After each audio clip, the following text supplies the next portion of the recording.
Hello student, how are you? I hope you all are fine. Student, as according to government guideline, we can't take your classes regularly. So that's why we are making some videos according to your subject. And I am Ritu Vijeta, a mathematics teacher in British Public School.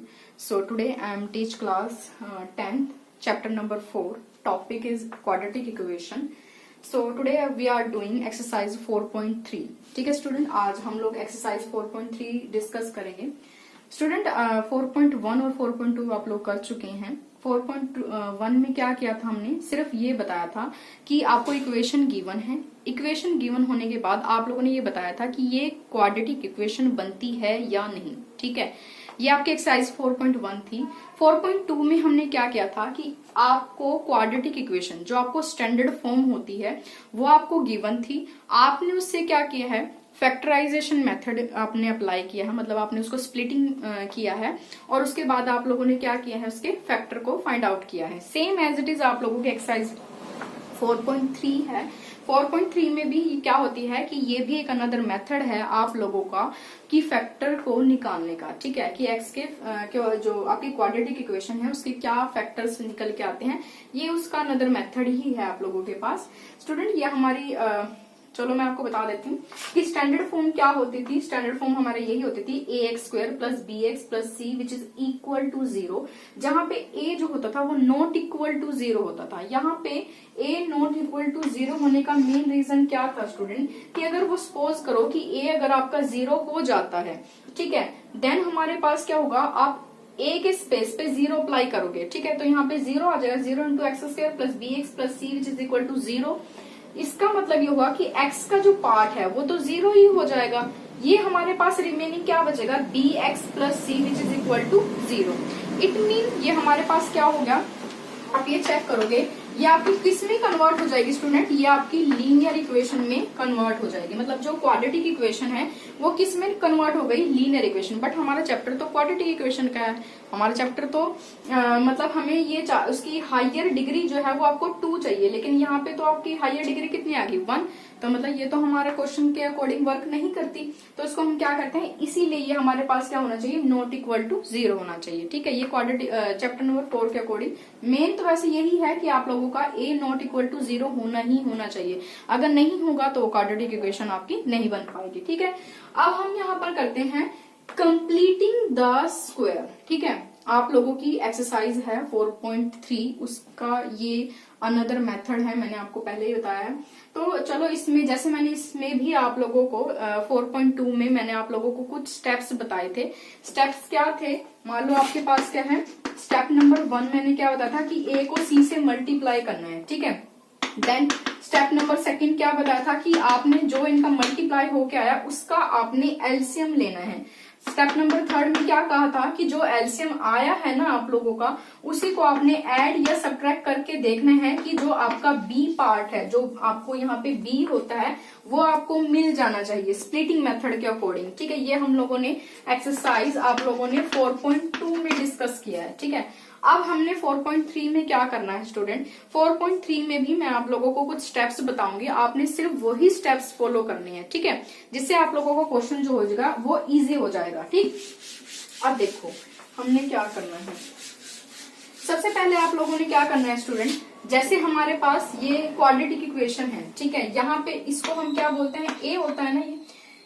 जब हम इस पर work करेंगे, completing the square पे work करेंगे, तो हमारे पास क्या होना चाहिए, इसका जो a है ना वो ऑलवेज 1 होना चाहिए. क्या होना चाहिए, 1 होना चाहिए. ये हमारा वे रहेगा कि अगर बाय चांस x के स्क्वायर का कोफिशिएंट जो है वो a वो 1 नहीं है तो आपको 1 बनाना होगा. ठीक है, तो स्टेप नंबर 1 यही रहेगा हमारा.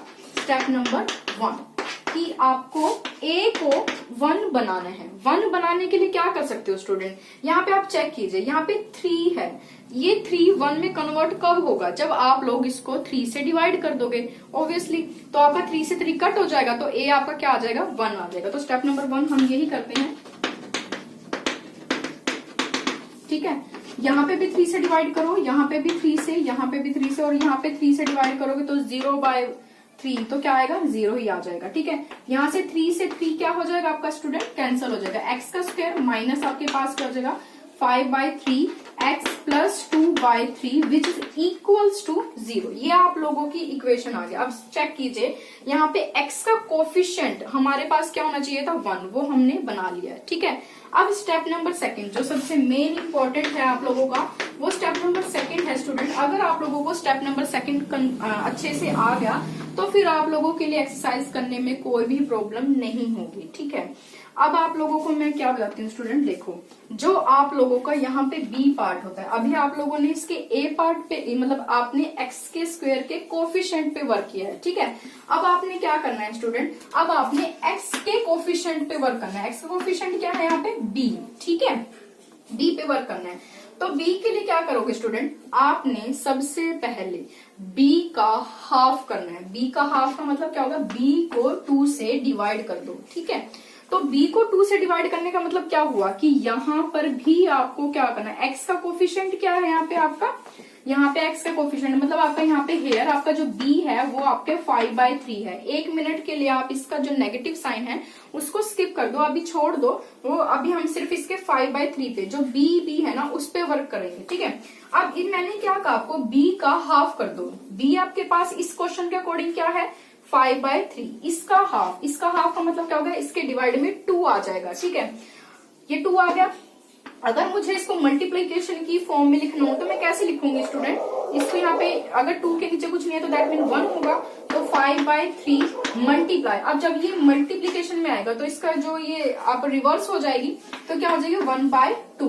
तो ये आपके पास कितना आ जाएगी 5 और 3 2 से क्या हो जाएगा 6 हो जाएगा स्टूडेंट। ठीक है, तो 5 मतलब बी का हाफ, जो हमारे पास b का हाफ आया है वो हमारे पास कितना आ गया है, हमारे as according to our question वो आ जाएगा 5/6। ठीक है स्टूडेंट, अब हमने यहाँ पर क्या करना है, अब ये चलो हमने इसका हाफ कर भी लिया। ठीक है, फिर हाफ करने के बाद अगर हम यहाँ पे कंप्लीटिंग द स्क्वायर करेंगे, ठीक है, तो उसका इक्वेशन पर इफेक्ट नहीं होना चाहिए। ठीक है, उसके इक्वेशन पे इफेक्ट ना होने के लिए हम क्या करेंगे, ऐड करेंगे और क्या करेंगे सब्ट्रैक्ट करेंगे। ठीक है, तो हम क्या करेंगे ऐड एंड सब्ट्रैक्ट। और b यहाँ पे कितना आ चुका है स्टूडेंट आप लोगों का, b यहाँ पे यही था 5/3। ठीक है, b हमारे पास यहाँ पे ये था, उसका मैंने क्या कर दिया है एंड इसी का साथ में मैंने क्या कहा है, इसका b का हाफ करना है और b का हाफ करने पे हमारे पास क्या आ चुका है, ये 5/6 आ चुका है। ठीक है, अब पहले स्टेप मतलब इसमें मैंने आप लोगों को एक पॉइंट बताया है कि पहले तो हाफ करना है। ठीक है, फिर पॉइंट मैंने अभी इसी में ये देखो स्टेप नंबर सेकंड में ही सब कुछ हो रहा है। ऐसा नहीं है कि ये स्टेप नंबर सेकंड का ये फर्स्ट ये सेकंड हो गया ये थर्ड पार्ट, नहीं, ऐसा नहीं है। सेकंड स्टेप का ही ये पॉइंट है, पॉइंट नंबर 1 कि आपने इसको हाफ करना है पहले। ठीक है, देन इसका पॉइंट नंबर सेकंड है कि आपको ऐड एंड सब्ट्रैक्ट करना है। ठीक है, सब्ट्रैक्ट करना है और सब्ट्रैक्ट भी कैसा करना है, कंप्लीटिंग द स्क्वायर मतलब स्क्वायर के साथ उसको करना है। ठीक है, अभी मैं इसको बताऊंगी कि हम इसका स्क्वायर क्यों करेंगे। अब देखो इसको इक्वेशन को कैसे लिखेंगे, देखो लिखने का भी एक सिस्टमेटिकली वे है इसका। देखो जो आपके x का स्क्वायर है उसको एज इट इज लिखो। ठीक है, x square as it is लिखा, देन आप लोगों ने क्या करना है -5/3x, इसको ये जो दोनों टर्म्स हैं इनको एज इट इज लिख दो। ठीक है, लिखने के बाद अभी मैंने आपको क्या बोला, ऐड एंड सब्ट्रैक्ट। तो पहले ऐड करो इसी टर्म को, जो आपका b वाला पोर्शन आया है ना ये वाला 5/6, इसको हमने ऐड किया।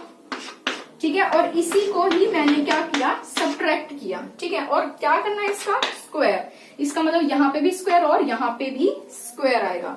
देन उसके बाद रिमेनिंग टर्म्स क्या रहेगी आपके पास, +2/3 विच इज इक्वल टू 0। ठीक है, ये आप लोगों के पास टर्म आ गई।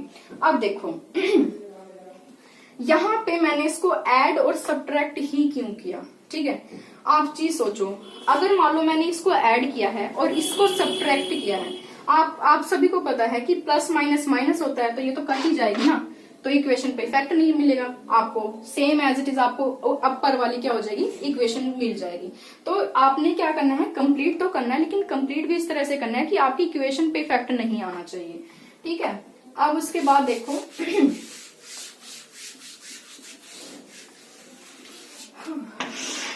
अब आपने क्या करना है ये चेक करो।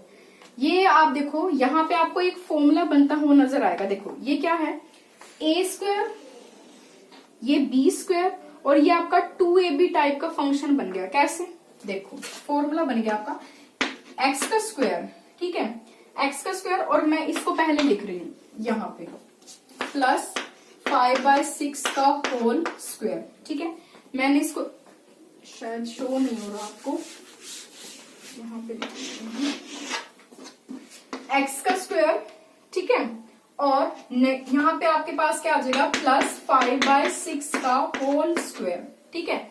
ये आप लोगों के पास आ गया। अब मैंने इसके ऊपर वर्क करना, मैंने कहा कि ये -2ab का फॉर्मूला बनता है। कैसे, माइनस लगाओ, माइनस, ये साइन यहाँ पे बीच में माइनस का है ना, तो यहाँ पे भी माइनस ही आएगा। -2 इंटू ए आपके पास क्या है x, b आपके पास क्या है 5/6। आप इसको कट करो, देखो कट करने पे क्या आएगा, 2 1 जा 2, 2 3 जा क्या होता है 6। तो आपको यही इक्वेशन मिल जाएगी, एक्स का स्क्वायर माइनस आपके पास क्या हो जाएगा 5/3 x प्लस 5/6 x का होल स्क्वायर, ठीक है ना। आपको ये फॉर्मूला अप्लाई करने पे देखो, ये आप लोगों का a माइनस बी की होल स्क्वायर का फॉर्मूला था, जो मैंने आप लोगों को यहाँ पे लिख के दिखा दिया है, ठीक है स्टूडेंट। अब इसके बाद रिमेनिंग टर्म क्या रहेगी, है -5/6 x का स्क्वायर और plus 2/3 which is equal to 0।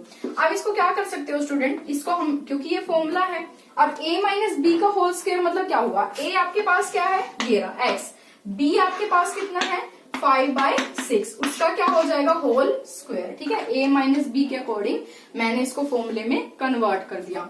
फिर उसके बाद -5/6 का whole square plus 2/3 which is equal to 0। अब हम क्या कर सकते हैं स्टूडेंट, अब हम x माइनस 5/6 का होल स्क्वायर, ठीक है। अब इसको, इसका स्क्वायर ओपन करके देख लीजिए कितना आएगा इसका स्क्वायर ओपन होने पे 25, 36 plus 2/3 which is equal to 0। अब यहाँ पे क्या करेंगे, x माइनस 5/6 का होल स्क्वायर, ठीक है। अब इसका एलसीएम ले लो। अब आपका एलसीएम क्या आएगा, एलसीएम क्या आता है स्टूडेंट, 3 है और 36 है, तो 3 1 जा 3, 3 1 जा 3 और 3 2 जा क्या हो जाएगा 6 हो जाएगा, ठीक है। और 12 के 12 1 जा 12 हो जाएगा, तो 12 3 जा क्या होता है 36 हो जाएगा। अब देखो यहाँ पे क्या करते हैं, नीचे आप जो डिनोमिनेटर होता है उसको डिवाइड करते हैं और न्यूमिनेटर से क्या करते हैं मल्टीप्लाई। जब आप 36 को 36 से डिवाइड करेंगे तो कितना आएगा 1, और 1 को आप 25 से मल्टीप्लाई करोगे तो कितना आएगा 25, फिर प्लस, और यहाँ पे चेक कीजिए 3 को अगर आप 36 से डिवाइड करते हैं तो कितना आता है स्टूडेंट आपका 12, और 12 को 2 से मल्टीप्लाई करेंगे तो 24 विच इज इक्वल टू 0। तो आपके आ जाएगा x माइनस 5/6 का होल स्क्वायर नेगेटिव। अब आप यहाँ पे चेक कीजिए, आपका 36 है, 25 है, ये आपके प्लस माइनस माइनस हो जाएगा तो कितना आएगा 1 आ जाएगा विच इज इक्वल टू 0, ठीक है। अब यहाँ से हम इसके इक्वेशन को सोल्व करते हैं। आई होप कि आप लोगों को ये स्टेप्स क्लियर होंगे स्टूडेंट। ये आप लोगों को स्टार्टिंग में थोड़ा सा आप लोगों को लगेगा कि टिपिकल है, आप प्रैक्टिस करेंगे तो आप लोगों को इजी लगेगा, बट इसके स्टेप्स फॉलो करने हैं आप लोगों को, ठीक है। अब यहाँ पे चेक कीजिए, x माइनस आपके पास क्या है 5/6 का होल स्क्वायर, ठीक है। अब ये चेक कीजिए, ये आपका माइनस का था, इक्वल के इधर आएगा तो ये कितना हो जाएगा भाई पॉजिटिव हो जाएगा, पॉजिटिव 36 बन जाएगा, ठीक है। यहाँ पे स्क्वायर है, स्क्वायर को इस साइड ले आओ तो आपके पास क्या आ जाएगा विच is equal two plus minus 1/36, ठीक है। अब x minus 5/6 which is equal two plus minus 1/, अब 36 है, 36 को आप कैसे लिख सकते हैं स्टूडेंट, 6 इंटू 6 लिख सकते हैं ना सभी, तो 6 इंटू 6 लिख दिया, और ये आपके पास यहाँ पे कर लेते हैं x minus 5/6 which is equal two plus minus आप क्या 1/6 का होल स्क्वायर। देखो अब 1 इंटू 1 लिखो, 1 इंटू 1 लिखो या 1 का स्क्वायर 1 की क्यूब लिखो, 1 ही आंसर आता है। तो 1 का 1/6 लिखो, ये स्क्वायर से क्या हो जाएगा अंडर रूट क्या हो जाएगा आपका कैंसिल हो जाएगा। फिर इसके बाद हमारे पास क्या हो जाएगा x minus 5/6 which is equal two plus minus 1/6 हो जाएगा, ठीक है स्टूडेंट। अब यहाँ से क्या करोगे आप लोग, देखो +-1/6 का मतलब क्या होता है? +-1/6 का मतलब होता है कि एक बार ये प्लस का होगा, एक बार ये माइनस का होगा। ठीक है, तो कैसे करते हैं? x - 5/6 which is equal to, पहले हम प्लस को ले लेते हैं और फिर हम क्या कर लेते हैं, इसको माइनस में ले लेते हैं। ठीक है स्टूडेंट, तो ये आ जाएगा आपका -1/6। ठीक है, अब x which is equal to 1/6, ये माइनस का इधर आके क्या हो जाएगा +5/6, और x which is equal to -1/6 plus ये नेगेटिव का है, इक्वल इस साइड आएगा तो ये क्या हो जाएगा, पॉजिटिव का हो जाएगा। तो x which is equal to 6 और 5 + 1 क्या हो जाएगा, 6 हो जाएगा। सेम एज इट इज आपका 6 और x which is equal to this, और आपके पास क्या है -1 + 5, तो कितना हो जाएगा आपका 4/6 हो जाएगा। ठीक है, कितने 2 के टेबल पे क्या होता है, 2 2 क्या होता है 4 और 2 3 क्या हो जाएगा 6। सेम एज इट इज यहाँ पे x 6 से 6 कैंसिल हो जाएगा, x की वैल्यू यहाँ पे 1 आ जाएगी और यहाँ पे x की वैल्यू 2 क्या आ जाएगी आपकी 3 आ जाएगी। ठीक है स्टूडेंट, तो ये आप लोगों का कंप्लीटिंग द स्क्वायर मेथड हो गया। आप लोगों ने इसमें सिर्फ स्टेप्स को ही फॉलो करने हैं। स्टेप नंबर 1 है कि आप लोगों को a जो है वो 1 बनाना है। ठीक है, स्टेप नंबर 2 है कि आपको जो b है पहले उसको आपने हाफ करना है। हाफ करने के बाद फिर आप लोगों ने ऐड और सब्ट्रैक्ट करना है उसी को जो आपका b आएगा। ठीक है, और उसका भी क्या करना है, स्क्वायर करना है। स्क्वायर करने के बाद जो आपको वहां पे इक्वेशन मिलेगी, आपने फिर उस वहां पे या तो a - b का फॉर्मूला बनेगा या आपका a + b का फॉर्म बनेगा, वो आप लोगों ने वहां पे फॉर्म अप्लाई करनी है। ठीक है, फिर वहां से जब वो फॉर्म अप्लाई हो जाएगी, इस तरह से आपने अपनी इक्वेशंस को सोल्व करना है। सोल्व करने के बाद आप लोग, जैसे आपने एक्सरसाइज जो है 4.2 में क्या था कि आपको क्वाड्रेटिक इक्वेशन दी है, आप उसके फैक्टर निकालते हैं स्प्लिटिंग मेथड से। सेम एज इट इज आप कंप्लीटिंग द स्क्वायर मेथड से आप इसके फैक्टर निकाल सकते हैं। आप चेक कर सकते हैं, ये आपको क्वाड्रेटिक इक्वेशन स्टार्टिंग में गिवन थी और आप लोगों ने क्या है कि इसके 2 फैक्टर निकाले हैं। एक की वैल्यू x क्या है आपका 1 आया है, एक x की वैल्यू आपके पास क्या आई है 2/3 आई है। ठीक है student, same as it is आप लोगों का एक्सरसाइज 4.3 में भी हम एक अनदर मेथड पढ़ेंगे जो इनको क्वाड्रेटिक इक्वेशन को सोल्व करने का वे होता है। ठीक है स्टूडेंट।